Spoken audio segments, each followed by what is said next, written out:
सालार और अरुष्मा के निकाह का दिन होता है। निकाह से पहले अरुष्मा सालार के सामने शर्त रखती है कि उसे अभी के अभी नूर को तलाक देकर इस घर से निकालना होगा।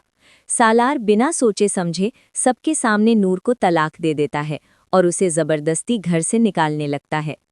उसी वक्त जुल्फिकार वहां पहुंच जाता है। वो गुस्से में सालार को जोरदार थप्पड़ मारता है और कहता है कि तुम्हारी हिम्मत कैसे हुई नूर के साथ ऐसा बर्ताव करने की, मैं तुम्हें जिंदा नहीं छोड़ूंगा।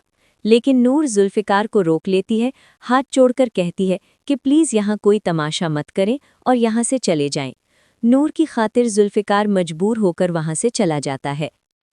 अगले दिन अंजुम नूर से कहती है कि अब उसका सालार से कोई रिश्ता नहीं रहा, इसलिए बेहतर है कि वो जुल्फिकार से निकाह कर ले और यहाँ से चली जाए।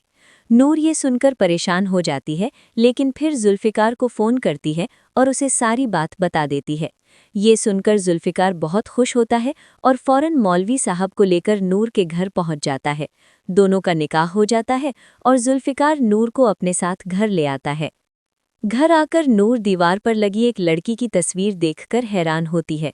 जुल्फिकार बताता है कि ये उसकी पहली बीवी थी जिससे वो बहुत मोहब्बत करता था और जिसकी शक्ल बिल्कुल नूर जैसी थी। ये सुनकर नूर समझ जाती है कि वो उसकी जुड़वा बहन थी और वो जुल्फिकार को सारा सच बता देती है। जुल्फिकार ये जानकर बहुत खुश होता है। इसी दौरान जुल्फिकार को पुलिस से कॉल आती है कि उसकी गाड़ी के एक्सीडेंट में शामिल लड़कों को गिरफ्तार कर लिया गया है। वो तुरंत वहां पहुंचता है और सख्ती से पूछताछ करता है। लड़के सच बता देते हैं कि ये सब उसके अपने बाप के कहने पर हुआ था। ये सुनकर जुल्फिकार का खून खौल उठता है। वो घर जाकर अपने बाप का गिरेबान पकड़ लेता है और कहता है कि उसे ऐसी हरकत की उम्मीद थी और अब उसका उससे कोई रिश्ता नहीं रहा। वो उसे अपनी जिंदगी से निकाल देता है। दूसरी तरफ सालार की असलियत भी सामने आने लगती है। उसका दिल अरुष्मा से भी भर जाता है और वो दूसरी लड़कियों के साथ वक्त बिताने लगता है। एक दिन नशे की हालत में घर लौटता है तो अरुष्मा उससे कहती है कि उसने उसे पहचानने में बहुत बड़ी गलती की और अब वो उसके साथ नहीं रहना चाहती, उसे तलाक चाहिए।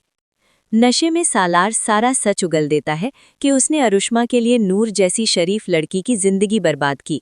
ये सब उसके माँ बाप भी सुन लेते हैं। मुर्तज़ा गुस्से में आकर उसे थप्पड़ मारता है और कहता है कि उसे अपना बेटा कहने में शर्म आती है और उसे घर से निकाल देता है। इस तरह सालार अपने अंजाम तक पहुंच जाता है, जबकि नूर जुल्फिकार के साथ खुशहाल जिंदगी बिताने लगती है। अब आप बताइए, आपको सालार के लिए और कैसा अंजाम देखना है? अपनी राय कमेंट में ज़रूर दें और अगर वीडियो पसंद आए तो लाइक करें और चैनल को सब्सक्राइब करना मत भूलिए।